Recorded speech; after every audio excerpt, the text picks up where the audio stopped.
एक चोर था गोवर्धन डाकू, बहुत नामी डाकू था। बिल्कुल सरल उदाहरण में तुम्हें बताया है। तो एक दिन राज कर्मचारियों ने उसका पीछा किया, अब वो भागा, घोड़ा भी छोड़ दिया, पैदल भागा। तो एक जगह देखा बहुत सत्संग हो रहा था, कथा हो रही थी।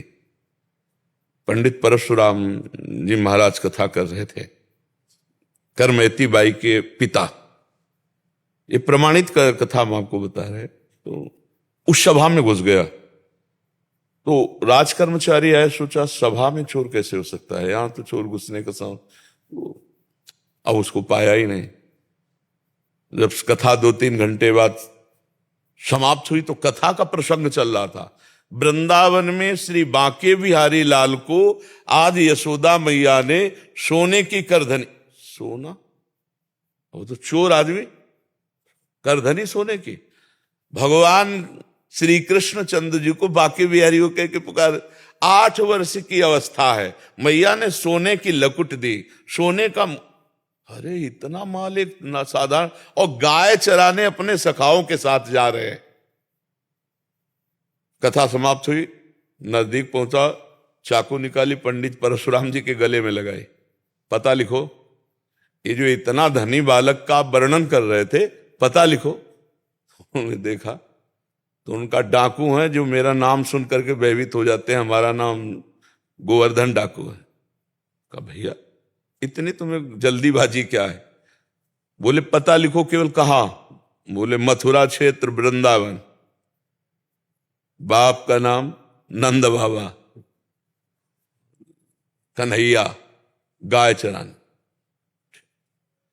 पर सुनो, तुम्हारे जैसे डाकू उसको चोरी नहीं कर सकते, बहुत नटनागर, बहुत प्रवीण बालक है वो।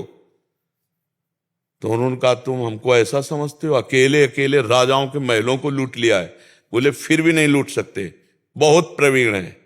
तो उनका कसम खाता हूं, जब तक उसे लूट नहीं लूंगा तब तक पानी नहीं पीऊंगा। परशुराम जी ने सोचा भगवान की अपार कृपा इसके ऊपर, पता नहीं क्या लीला होने वाली इसके ऊपर। उन्होंने कहा सुनो, हमारी तरफ से माखन मिश्री ले लो, जब तुम्हारा बस ना चले तब माखन मिश्री उसे खवा देना। हाँ ये बात भी ठीक है, बच्चा है, फुसला के काम चल जाए तो मारना काहे को पड़ेगा। माखन मिश्री फेट में बांधी और कहा कसम खाता हूं जब तक उसे लूट नहीं लूंगा तब तक मैं पानी नहीं पीऊंगा। पर नाम क्या बताया तुमने? इतना बड़ा नाम तो। बोले श्याम सुंदर। श्याम सुंदर, श्याम सुंदर, वृंदावन, गाय चराना, श्याम सुंदर। अब भगवान का चिंतन बनने लगा। देखो चिंतन बनने लगा। अब वो पैदल चल करके आया। अब एकांत में जहां गाय चरते तो पूछते श्याम सुंदर की गौएं कौन है? बोले सबे हैं, ये ब्रजमंडल है, हर गौशाला भगवान के नाम की है। नहीं, बोले वो जो यशोदा मैया ने श्रृंगार करके चराने में। बोले वो तो कथा में लिखा है, प्रगट में थोड़ी अब रह गया। अरे बोले नहीं, पंडित जी झूठ नहीं बोल सकते। हम लोग चोर डाकू झूठ बोल सकते हैं, पंडित थोड़ी झूठ बोल सकते हैं। भगवान तो है ना, वो अपने भगवान को तो श्याम सुंदर है ना। अब एकांत में विकल हो गया और कहा अगर कोई ईश्वर है तो मुझे श्याम सुंदर से मिला दे, क्योंकि मैंने कसम खाया है बिना लूटे पानी नहीं पीएंगे। इतने में आवाज आई एक ग्वारिया पर, ए श्याम सुंदर तुम्हारी गाय इधर जा रही। अरे दौड़ा उधर, देखा कमर में हाथ रखे, न जाने कौन से गुण पर दयाली दिली जाते हैं, पीतांबर की फेट, वैसे ही श्रृंगार जैसा पंडित जी ने वर्णन किया था। श्याम सुंदर, कमल नयन, मोर मुकुट और करधनी और लकुट। उसने हर चाकू निकाली, हर सखा को, और वो सब सखा दिव्य, वो गायें दिव्य भगवान ने प्रकट की थी। सब सखाओं का भाग जाओ नहीं मार डालेंगे। भगवान ने इशारा किया कि जाओ इसको हमें एकांत में निहाल करना है। बोले हाँ बोल रहे। बोले तू डरता ले क्या? बोले अब काल से भी नहीं डरते, तेरे से क्या डरना है। बोले मेरा नाम नहीं सुना होगा इसलिए तू डरेगा। अब ये मेरा नाम गोवर्धन डाकू, तो गोवर्धन ही तो नाम है ना, मेरा नाम गोवर्धन धारी है। भगवान उससे जब वार्ता कर रहे हैं तो उसका जीवत्व तो नष्ट हो रहा है, अज्ञान नष्ट हो रहा है। उन्होंने देखा बड़ा प्रवीण पंडित जी कह रहे थे माखन मिश्री खवा के काम कर ले। बोले सुनो,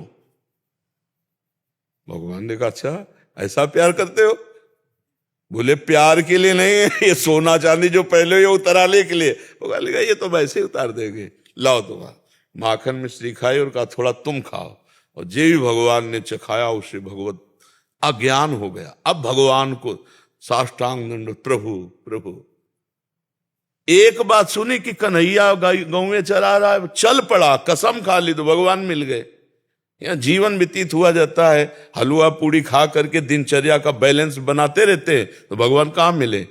जब भूख प्यास सहकर केवल भगवान के दर्शन के लिए, तो भगवान उसी समय प्राप्त हो जाते हैं। हम लोग सुनते बहुत हैं, समझदार बहुत हैं, नहीं करना चाहिए ये भी जानते हैं, लेकिन भजन ना होने के कारण हम उसको उतार नहीं पाते हैं। भजन शुरू करो, अभी बात बन जाए।